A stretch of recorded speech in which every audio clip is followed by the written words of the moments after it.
wanted to point out that you hit on something that was really, really important when you talked about picking up on the things that may not be verbally said, like trying to read the situation, right? And there's been so many times, and I'm sure Tony and Rodney, you have stories too, but there's been so many times where I've walked into an environment that had some political fireworks going on, right? Yeah. But it's funny because when you go to the interview, I myself make it a habit in interviews now at this point, because it's happened to me so often. I make it a point in the interview to say, are there any political things that I need to understand before I walk into this environment? Because what we say, what, sci-fi, right? You want to know all of the different environmental concerns that you're walking into. One of those concerns are political concerns, right? So I make it a point to talk about those political concerns from up front. I find that sometimes people will be very candid with you about that, but sometimes they won't be. Sometimes they'll say, more often than not, they'll say, oh, there are no problems. Everybody's fine. Everything's happy. Everything is perfectly wonderful. It's rainbows and butterflies. And then... Exactly. And then you go into a project and you're trying to do some work, and then you're trying to talk to the service owner, the project owner, or the whoever owns the project, and they are upset and they don't want to talk to you, or they don't, and you're like, oh my God, it's like pulling teeth. What did I walk into? You personally couldn't have done anything because you just got there. But you know what? But it could be like what you represent. Yeah, but also like,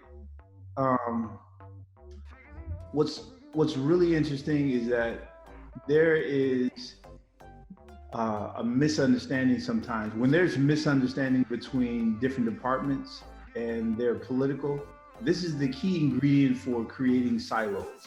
Mm-hmm. Like, this is why information is not shared, because we are not having we're not able to collaborate and communicate properly. So whatever communication plan you have in place, this communication plan is not going to work because you haven't resolved those differences, and someone needs to be a mediator to squash all that so we can start, doing some innovative work. Right. So Rodney, what has your experience been in, or how have you, if you can think of an example in the past, how have you been able to walk into an environment where there may have been some political fireworks going off, and then get it to the point to where you could actually do the things that people were asking you to do?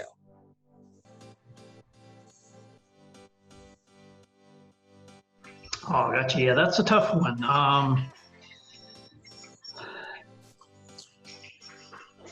Especially if you come into, a lot of times you're coming into an environment where, maybe there's layoffs, or layoffs are pending, or maybe you're working on a project that's going to optimize and make things more efficient, and that's going to result in a headcount reduction. So those can be very tricky situations, and I find the best way to deal with that is just to always remain neutral, always remain calm. Don't let people goad you into losing your cool, and just be upfront and honest with people. You're here to do a job, and they're there to do a job. Just because their particular role may be eliminated once something is implemented doesn't mean that they're necessarily going to be without a job. There could be other places that they go into, or kind of the lower skilled work, the more mundane work is going to be eliminated, and they'll have more interesting work that will come after a system is implemented. So I try to deal with it that way. And then we were talking about earlier about reading a room and kind of reading cues. If you're in a meeting trying to gather requirements and people aren't being upfront with you, or they're not really answering your questions, maybe there's someone in the room that's kind of giving out a negative vibe or negative energy, and maybe you just have them leave so the other people will open up. Doing one of these numbers, Rodney. Yeah, exactly.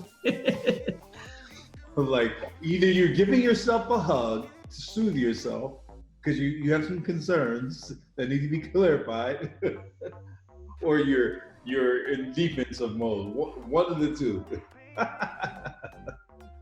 Yeah. Yeah. Sometimes I've been in meetings, where there's a few people in the room and, only one person's talking. Or, sometimes it's even more direct than that.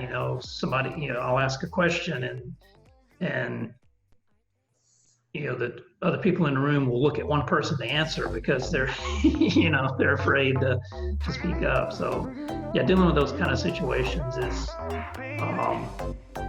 can be difficult, and sometimes you just have to meet one-on-one with people Yes. to kind of eliminate that. And I've done